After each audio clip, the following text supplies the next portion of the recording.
अचल आधार से परम्परित आधार में एवं परम्परित आधार से अचल आधार के सूचकांक में परिवर्तन, अर्थात कई बार अचल आधार का सूचकांक दिया जाएगा, उसे परम्परित आधार के सूचकांक में परिवर्तित करना होगा, और कई बार परम्परित आधार से सूचकांक दिया जाएगा, उसे अचल आधार के सूचकांक में परिवर्तन करना होगा। सामान्य रूप से जब चल मूल्यों की मूल सूचना के बदले मात्र उस पर से प्राप्त अचल आधार द्वारा या परम्परित आधार द्वारा सूचकांक ही उपलब्ध हो, तब निम्न कारणों से आधार परिवर्तन की आवश्यकता होती है।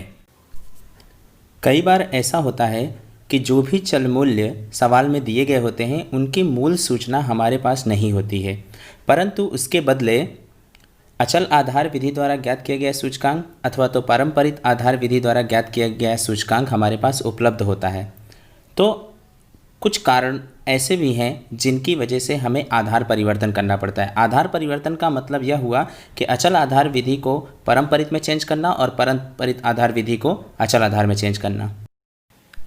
पहला कारण है, यदि चल मूल्यों में अल्पकालीन परिवर्तन ज्ञात करने की आवश्यकता हो तो अचल आधार से प्राप्त सूचकांक से जानना अत्यंत कठिन हो जाता है। इसलिए अचल आधार के सूचकांक को परम्परित आधार के सूचकांक में परिवर्तन करके अल्पकालीन परिवर्तन किए जा सकते हैं। कई बार चल के मूल्य में अल्पकालीन परिवर्तन की आवश्यकता होती है, लेकिन अचल आधार की विधि से ज्ञात किए गए सूचकांक केवल दीर्घकालीन परिवर्तन को ही प्रदर्शित करते हैं। अतः अल्पकालीन परिवर्तन को ज्ञात करने के लिए परम्परित आधार के सूचकांक का प्रयोग किया जाता है। इसीलिए अचल आधार की विधि के सूचकांक को परम्परित आधार की विधि के सूचकांक में परिवर्तन किया जाता है।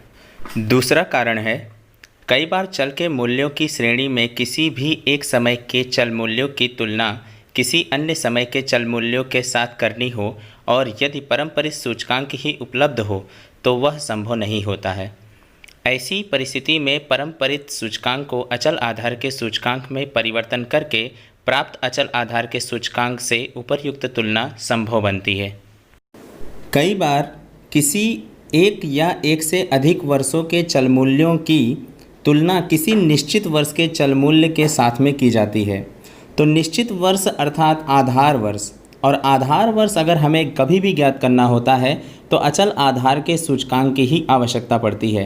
अतः परम्परित आधार के सूचकांक को हमें अचल आधार के सूचकांक में परिवर्तन करना होगा।